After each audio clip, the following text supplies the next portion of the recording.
This story takes place one night when I stopped for gas on my way home from work. I worked at a restaurant, so I was usually there until late sometimes. This time it was about 11:30 at night. I would pass this gas station every day on my way home from work, and I'm pretty sure it was open 24/7. The store part of the gas station was bigger than most. It was almost like a tiny grocery store, because it had a decent selection of food, not just junk food and snacks, like some other places. This even had a tiny produce aisle. Because of that, I would often pick up some things there after filling up my car, since other places in the area were usually closed at that time. I was walking down the aisles of the store while my car was parked. I filled my basket with a few of the essentials that I always buy: bananas, eggs, bread. Then I walked around for a while to decide if there was anything else I wanted. I eventually made my way to the till and paid for my gas as well as the grocery items. Then I walked out the large glass door at the front. I could see that my car was parked next to one of the pumps in the parking lot. It was dark, but the bright lights from the gas pumps were like a bright oasis. I started walking towards my car, and as I got closer I could tell that there was somebody sitting in my back seat. I don't usually lock my doors when I go in because I'm usually pretty quick, but this time I was in there for a while. Also, my car is pretty old, so you would have to lock them all manually. I know it's not smart, but those are my excuses, so take it for what you will. I inched closer to get a look at the person. It appeared to be an older woman, hunched over. Her hair was covering most of her face, and the shade from the roof of my car formed a dark corner in the back seat where she was sitting. So it was hard to tell much about her. My first thought was that she was an elderly woman who wandered into my car confused. I stood a few feet away from the car while I thought about the situation. I considered simply giving her a ride to wherever she wanted to go. I'm always willing to help people in need, but some part of me thought that this was not a good idea. After a minute or two, I decided to call the police. I hate to get the police involved for something like this, and I made sure that they knew it was not an emergency or anything. Also, I did not want to press any charges. When the police arrived, I talked to the officers for a few minutes.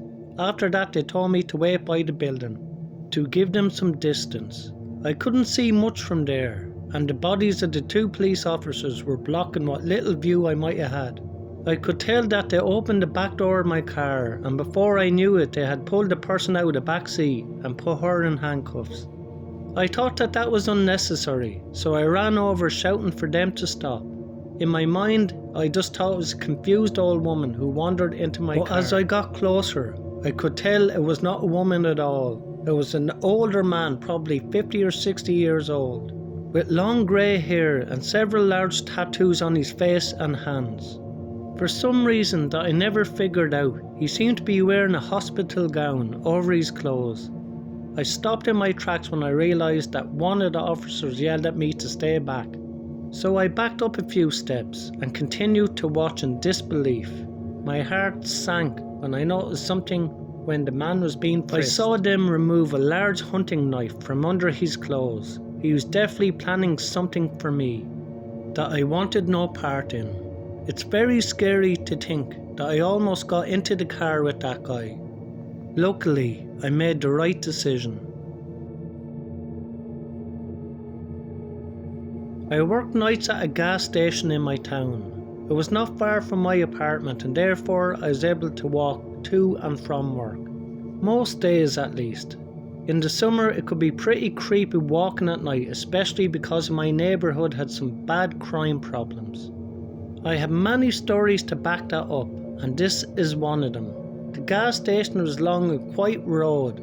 Its neon signs glowed brightly against the dark sky. It was a modest establishment with a small convenience store filled with snacks, drinks and various other items. The gas pumps were well in view. When I was standing behind the counter as the night settled in, I was pretty bored. You can only scroll on social media for so long. Not more than 10 customers had come in the whole night, and it was over 5 hours so far. It was 3 AM. Behind the counter I sat on a stool, my eyes heavy from the long hours. I stared at the rows of shelves neatly stocked and gotten all my work done in the first hours of my shift. On that particular night, the atmosphere seemed unusually still. There was no customers in sight. I glanced out into the parking lot and saw a car parked in the corner just beyond the pumps. It seemed out of place. It was a large car. I strained my eyes to get a better look. I wasn't suspicious yet, just there wasn't anything more interesting to do. What I witnessed next was terrifying though. Two burly men forcibly approached it, carrying another man who seemed to be struggling. Then they shoved the man into the back of the car. My heart skipped a beat and a rush of adrenaline hit me. In a state of shock, I didn't know what to do. Although I know I should have called 911 or at least tripped the alarm. Before I could do either, one of the men glanced up. We locked eyes through the store window, and without a moment's hesitation, the man abruptly stormed into the store. His heavy footsteps across the floor. He was a big guy, at least 6'2", and muscular looking, but also slightly overweight. He had a double chin but looked strong. I'm sure he could break me in half if he wanted to. I'm a 5'7" guy and about 120 pounds. He approached the counter, not even tried to seem friendly. He began to interrogate me about what I had just seen. At this point I was way too scared to hit the alarm. I didn't think I could do it without him noticing, even though it's foot activated. I denied seeing anything, hoping to deflect his suspicion. The tension in the air was palpable, but I think he believed me. I was really terrified, but I must have done a decent job of not showing it. It's my guess that the man thought it was too dark, so that I didn't see anything. After several long seconds, the man's gaze loosened, and he begrudgingly left the store. I watched out the window as the car drove away. My thoughts were with the man who was in the back. I didn't have much time to help him, so I called the police and reported what happened. I waited anxiously for them. Luckily, no new customers came in. When they finally arrived, I greeted the officers and without wasting any time checked the security footage. However, the car had managed to park just outside of the range of the gas station's cameras, leaving no concrete evidence to follow. Additionally, I was not able to get the license plate or even a very good description of the car, but I was able to give them the description of the man that came into the store. The officers waited with me for a few hours, just in case the men came back. After I clocked out, I began my walk home on foot. My senses were heightened, and my mind was still reeling from the encounter. I was pretty creeped out for a while. I regretted not calling an Uber, even though it was a short walk. When I was about halfway home, a car slowly pulled up beside me.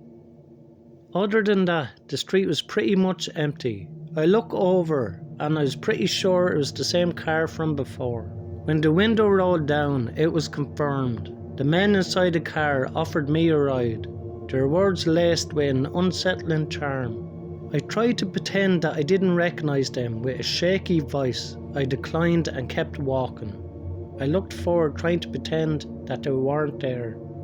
They were following me slowly down the street, and without warning the vehicle stopped and one of the men got out and locked eyes with me like a predator. He started chasing me, but luckily I was able to get away. It's safe to say after that shift I quit my job. It was too risky to stay on in that job, plus these men could come back at any time and the outcome could have been far worse. And also, the men were never caught after. I was 23 years old and fresh out of college. I was just trying to make ends meet by working the third shift at a rundown gas station in a rough part of my middle-sized town. It was the kind of place that had seen better days, surrounded by flickering streetlights that barely did their job, and we attracted all sorts of creeps. The night was cold and quiet. As the time passed, slowly I found myself being the only worker left.